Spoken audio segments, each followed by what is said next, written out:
हे hello everyone. इस lecture में हम लोग कवर करेंगे कोऑपरेटिव लर्निंग टाइप्स एंड इनका प्रीवियस ईयर क्वेश्चंस। सो इसके पहले इसका लेक्चर हो चुका है, तो कंप्लीट थ्योरी क्लास था। 2 लेक्चर लिया है हमने, उसको पहले कवर कर लीजिएगा, फिर ये वाला लेक्चर को देखिएगा, तो आप आराम से क्वेश्चन सॉल्व कर पाएंगे और आपको पता चलेगा कि किस टाइप का क्वेश्चन आ रहा है एग्जाम में।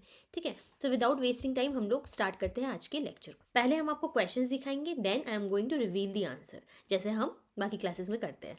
सो पहला question is, which of the following approach comes under cooperative learning.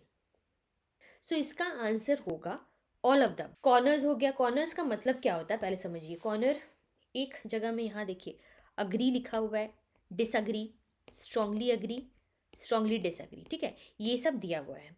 अब 4 बच्चे हैं या फिर जितने भी बच्चे हैं सेंटर में, वहाँ मैम आई, हमारी टीचर आई, वो बोल रही है कि हम कुछ आपको क्वेश्चन दे रहे हैं, उनसे कुछ बच्चे अग्री कर रहे हैं, कुछ लोग डिसअग्री कर रहे हैं। तो जो जैसा जिनका मन है वो अपने कॉर्नर्स में जा करके स्टैंड हो जाइए। अब वो लोग अपने हिसाब से कॉर्नर्स में जाकर के स्टैंड हो गए। फिर वहाँ जब गए तो वो लोग ना अब डिस्कस करेंगे मैटर को। मैम बोलेगी कि क्यों आप लोग अग्री कर रहे हैं, कोई भी टॉपिक है तो क्यों आप इस टॉपिक पर अग्री कर रहे हैं। जैसे कि new methods of learning online हो गया, या फिर कोई भी ऐसा चीज़ कि मेरा पढ़ाने का तरीका कैसा है, आप लोगों को आउटडोर पसंद है ज़्यादा कि इंडोर पसंद है पढ़ाना, तो इस टाइप का क्वेश्चन हो सकता है। तो आप अग्री कर रहे हैं, डिसअग्री कर रहे हैं, या फिर क्या आपका सहमति है कि नहीं, ये सब चीज़ पूछा जाएगा। And then the students are going to answer. तो यही है, students move to different corners of the room based on their opinion, या फिर उन लोगों का choices, then discuss in small cooperative groups. ये हो गया कॉर्नर्स। फिशबोल का मतलब क्या था कि इनर सर्कल में बातचीत हो रहा है एंड आउटर सर्कल वाले लोग ऑब्जर्व कर रहे हैं चीज़। बोलने का हक सिर्फ इनर सर्कल वालों को है। ये हो गया फिशबोल मेथड। फिर क्या है, टीम वर्ड वेबिंग। इसमें क्या होता है, वेब वर्ड वेब या फिर माइंड मैप बनाया जाता है एक पर्टिकुलर टॉपिक के ऊपर। मान लीजिए राउंड रॉबिन ही टॉपिक है, ये कोऑपरेटिव टीचिंग मेथड ही एक टॉपिक है, उसके अंडर माइंड मैप बनाया जाएगा। उससे रिलेटेड जो भी चीज़ है उनके अंडर जॉट डाउन किया जाएगा। जैसे ग्राफीट बोर्ड हो गया ना, वो सेम ही चीज़ है ये, team word webbing. And round robin का मतलब था कि ऐसे राउंड में बच्चे लोग बैठे हुए हैं एंड सबको चांस मिलना चाहिए। ठीक है, ABCD जैसे बच्चे लोग हैं, सबको चांस मिलना चाहिए बोलने का। अगर एक बच्चा बच्चा बोल रहा है तो बाकी 3 जो बच्चे हैं वो लोग सुनेंगे एक बात। इसीलिए कोऑपरेटिव लर्निंग में, जो कि लर्नर सेंटर्ड है, ये सब उनके अंडर आएगा। यहाँ टीचर्स लोग एक्टिव नहीं है, यहाँ बच्चे लोग एक्टिव है। ठीक है, वो लोग खुद से सीख रहे हैं। Next question is, which of the following describes the benefits of think pair share techniques of learning. So इसका राइट आंसर हो जाएगा all of the above. Think pair share में क्या होता है, कोई भी आइडिया के बारे में सोचना, सबसे पहले सोचना, फिर पेयर करना।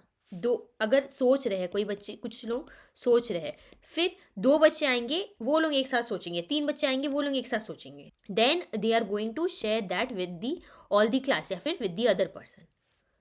ये हो गया थिंक पेयर शेयर। तो इससे क्या होगा, कम्युनिकेशन स्किल्स डेवलप होगा, क्योंकि बच्चे लोग एक दूसरे से बातें कर रहे हैं, प्रॉब्लम सॉल्विंग एबिलिटी इंक्रीज होगा, एंड क्रिटिकल थिंकिंग, सोचने का तरीका और ज़्यादा बढ़ेगा। सो ये हो गया हमारा क्वेश्चन का answer, all of the above.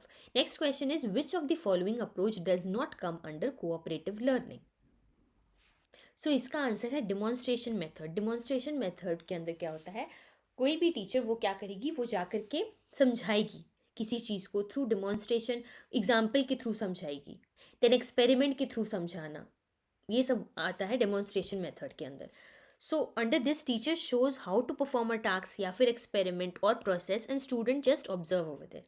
Student यहाँ पैसिव हो जाते हैं, पैसिव वॉचर्स, उन लोगों को पार्टिसिपेट नहीं करना है, तो ये क्या है, टीचर सेंटर्ड है। ठीक है, कोई टीम वर्क नहीं, कोई पीयर डिस्कशन, कोई कुछ नहीं होगा, जस्ट टीचर वहाँ बोल रही है, बच्चे लोग देख रहे हैं, सुन रहे हैं, कोई यहाँ शेयर्ड रिस्पॉन्सिबिलिटी नहीं होता है।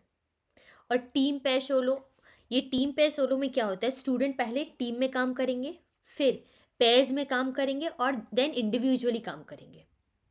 तो ये कोऑपरेटिव लर्निंग हो गया, और ये लर्नर सेंटर्ड हो गया। लर्नर सेंटर्ड, ये भी लर्नर सेंटर्ड है एंड लर्नर सेंटर्ड है। जिक्सो हम लोग आगे देखते हैं, ये वाला भी। Jigsaw strategy is an example of, तो अभी पढ़ा हमने, ये कोऑपरेटिव लर्निंग का ही पार्ट है। टीम टीचिंग क्या होता है कि 2 टीचर्स आए and then they are teaching the whole class.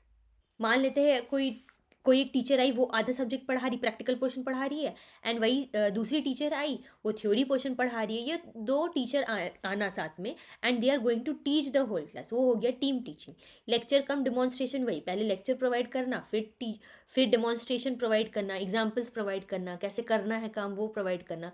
Lab में वही होता है ना, पहले लेक्चर दे दिया जाता है, फिर जा करके डिमॉन्स्ट्रेशन दिखाते हैं टीचर्स लोग, फिर हम लोग उनको कॉपी करते हैं, राइट। सो ये टीचर सेंटर हो गया। एंड प्रॉब्लम सॉल्विंग, तो प्रॉब्लम सॉल्विंग ये प्रॉब्लम को जस्ट सॉल्व करना है, ठीक है।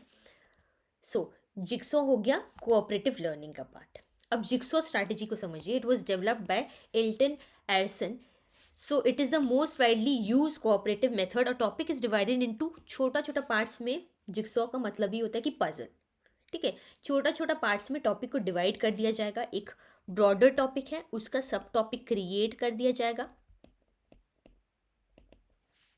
Right. Student return to their groups and teach their parts to the others. अब जो भी सब टॉपिक है, वो बच्चा, एक बच्चा है, समझ लीजिए कि वो समझ गया वो टॉपिक को। अब वो क्या करेगा, वो रिटर्न करेगा अपने ग्रुप में जहाँ पर भी वो है, और वहाँ वो बाकी बच्चों को वो सिखाएगा, ठीक है। वो मास्टर हो जा रहा है। एक टॉपिक को मास्टर ने डिवाइड कर लिया, फिर उससे सब टॉपिक क्रिएट किया, बच्चों को सब टॉपिक समझा दिया गया, वो बच्चे जा रहे हैं अपने टीममेट्स को बताने के लिए। Student return to their group to teach them. The students' learning become complete only when all the other students over there contribute. ये है हमारा jigsaw strategy. Then problem solving. Jigsaw improves problem solving skill. It is not primarily a problem solving method. Right? Team teaching मैंने पढ़ा दिया, ये सब आप लोग देख लीजिएगा। Last question is, a physics project has been started by the teacher in one of the class. एक क्लास में फिजिक्स प्रोजेक्ट स्टार्ट की है टीचर। स्टूडेंट्स है उस ग्रुप में, they have arranged into groups, और 5-5 मेंबर्स का ग्रुप बना हुआ है। हर एक member of the group is accountable for the creation of one individual component of the project. So एक कोई बड़ा सा टॉपिक है, एक प्रोजेक्ट है, उसमें 5-5 बच्चों का ग्रुप बन गया है, और वो वन इंडिविजुअल कॉम्पोनेंट, और वो प्रोजेक्ट को सॉल्व करना है हर एक मेंबर को ग्रुप के। तो ये कौन सा मेथड होगा? सो ये जिक्सॉ मेथड है, राइट। फिर क्या है, वो जो प्रोजेक्ट क्रिएट होगा, प्रोजेक्ट को जो डिवाइड कर दिया गया है, सपोज कीजिए 4 या 5 ग्रुप में डिवाइड किया, फिर उसको असेंबल करके पूरा वो कंप्लीट प्रोजेक्ट बनेगा, राइट। वो कंप्लीट प्रोजेक्ट बनेगा। तो ये जिक्सॉ मेथड है, वही पजल्स को सॉल्व करके एक complete whole block of set बनाया जा रहा है, एक कंप्लीट प्रोजेक्ट बनाया जा रहा है। सो यही था आज का लेक्चर हमारा। अगर आपको कोई भी डाउट हो, कोई भी क्वेश्चंस पूछना हो, कमेंट कर दीजिएगा। I would love to give a reply to that. So once again, thank you for watching the lecture, and take care and keep studying. और अब आगे आने वाले क्लासेस में हम लोग टीचर सेंटर्ड, जो भी टीचर सेंटर्ड लर्निंग मेथड्स है, टीचिंग मेथड्स है, वो समझेंगे, लर्नर सेंटर्ड भी समझेंगे, ठीक है। सो सब्सक्राइब कर लीजिएगा चैनल को, ताकि आपको नोटिफिकेशन मिल जाए जैसे ही क्लासेस अपलोड होंगे चैनल पे।